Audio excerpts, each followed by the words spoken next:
大法师禁不住扭头看着李长寿，哭笑不得地问了一句：长寿，你暗中做了什么？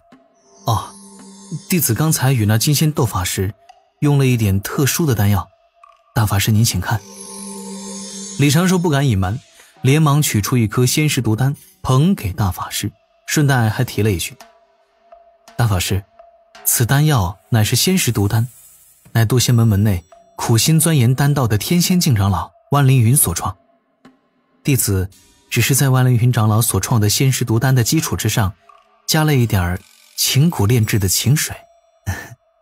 玄都大法师仔细地看了看这丹药，自然不可能被这丹药影响，禁不住又笑出声来。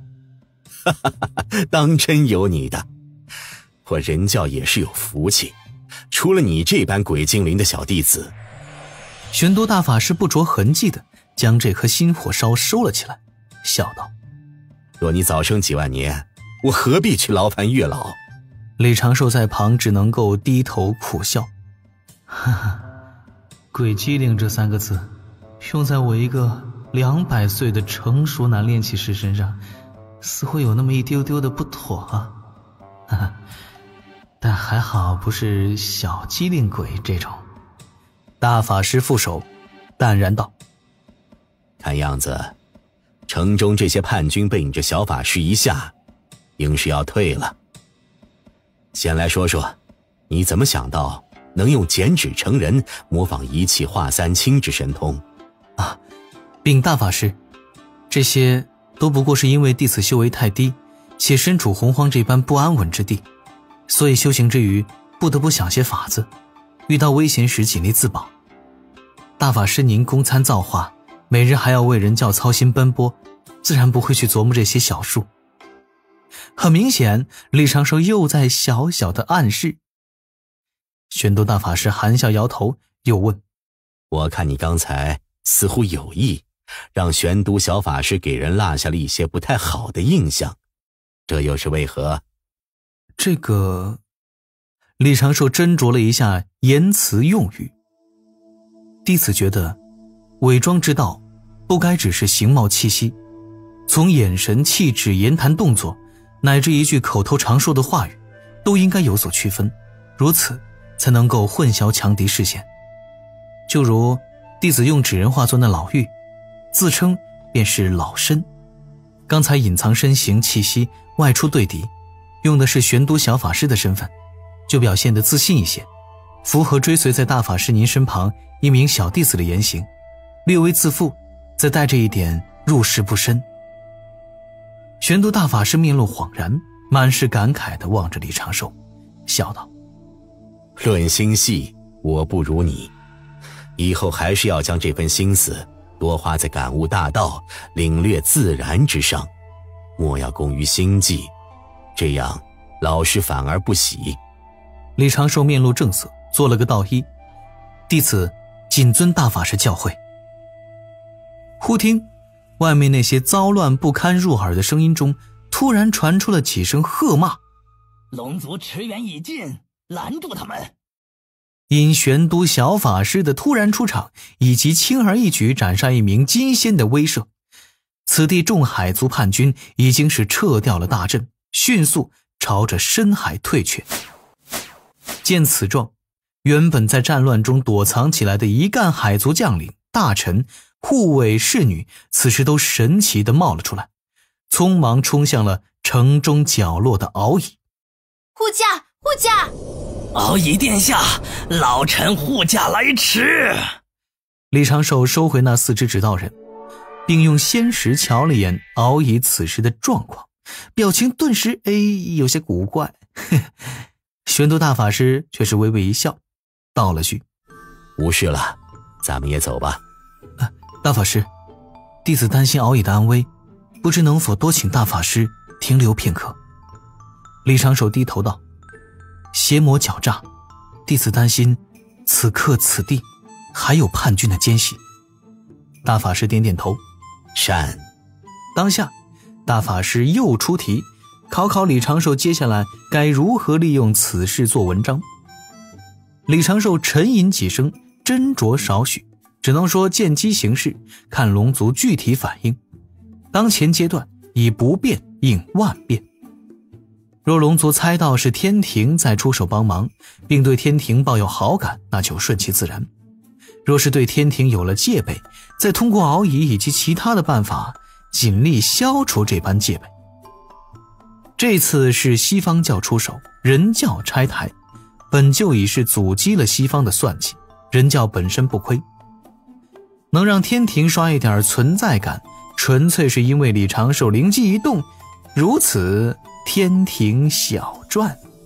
长寿，大法师叮嘱道，若是做好此事，我推算中天道必会降下不少功德之力。对你而言，有功德护身，修行之路也能安稳许多。此事你需多费些心力，天道便会将功德多分一些。言罢，大法师在怀中取出一只玉佩，略微一攥，这玉佩缓缓融化，又凝成了一面青色玉牌，正面上书5个龙飞凤舞的大字：玄都小法师。背面有人教2字，还有大法师3字的落款。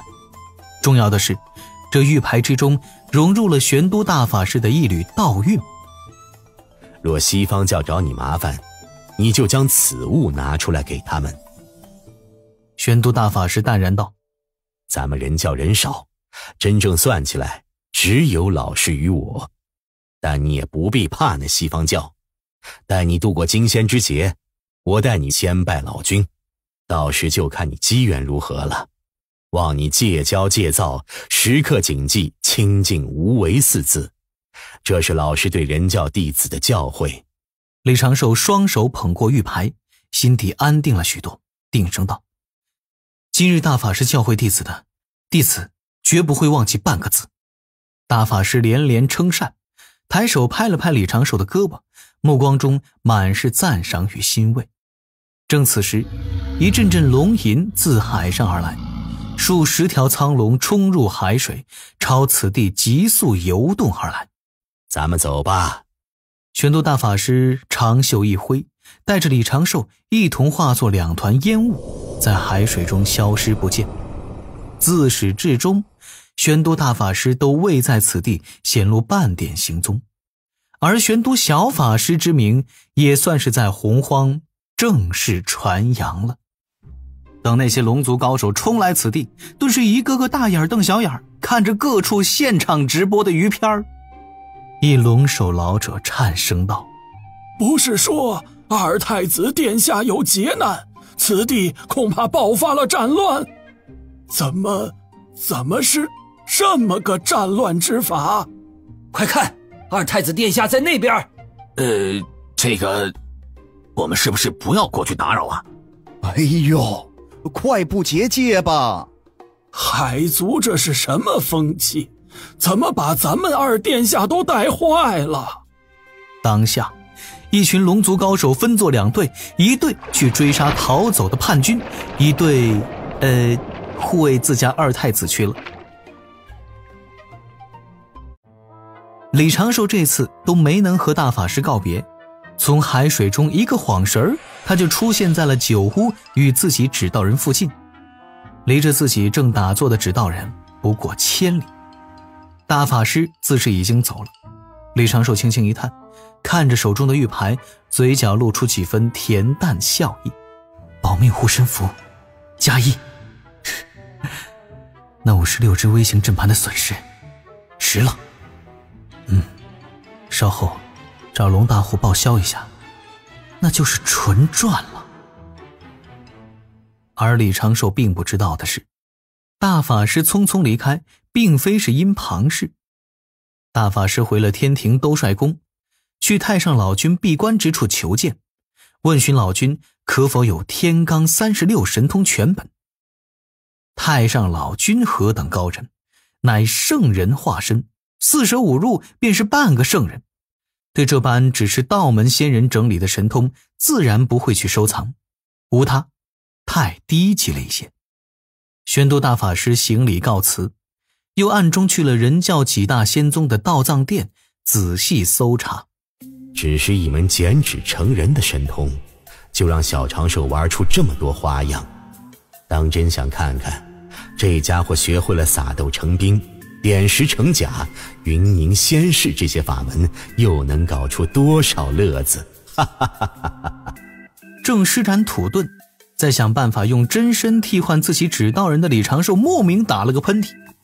他顿时皱眉沉思，开始分析自己为何会有这般感应，担心自己渡仙门弟子的身份是否已经暴露了。半日后，一处富丽堂皇却十分空旷的宫殿，各处摆满了珊瑚盆景，飘着一串串的气泡。床榻上，敖乙睁开双眼，目光中有着少许茫然。陌生的天花板，陌生的气息，陌生的女……教主哥哥，教主哥哥！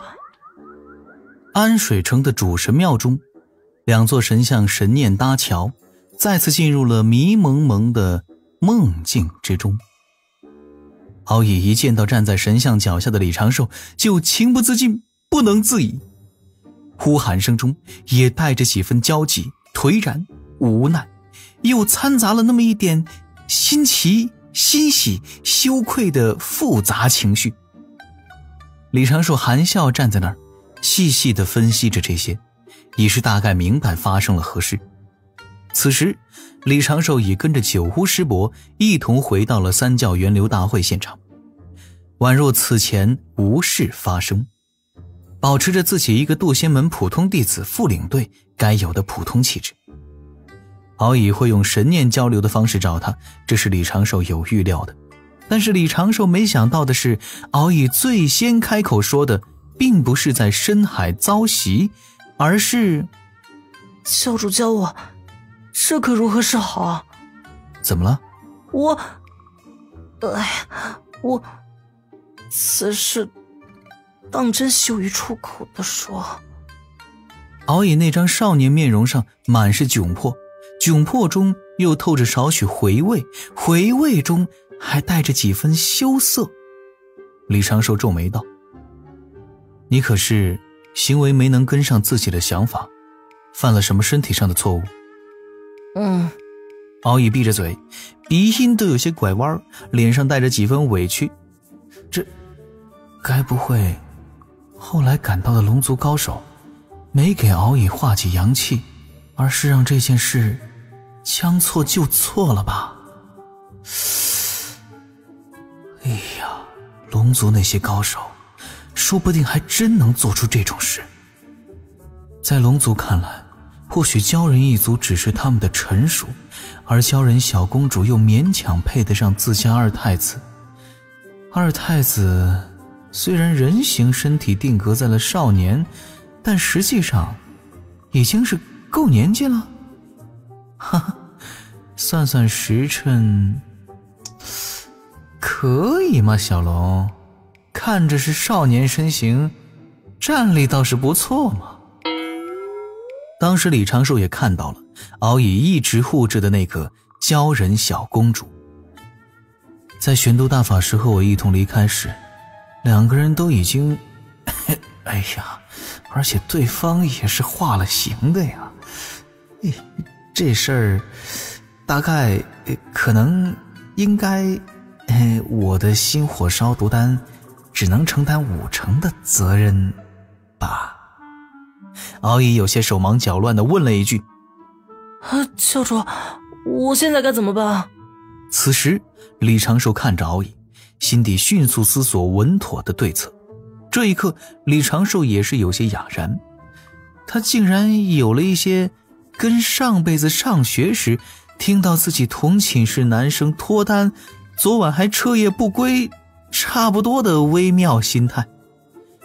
错都错了，若不认就会后患无穷。李长寿耐着性子问了一句：义兄，你且详细说说到底怎么了？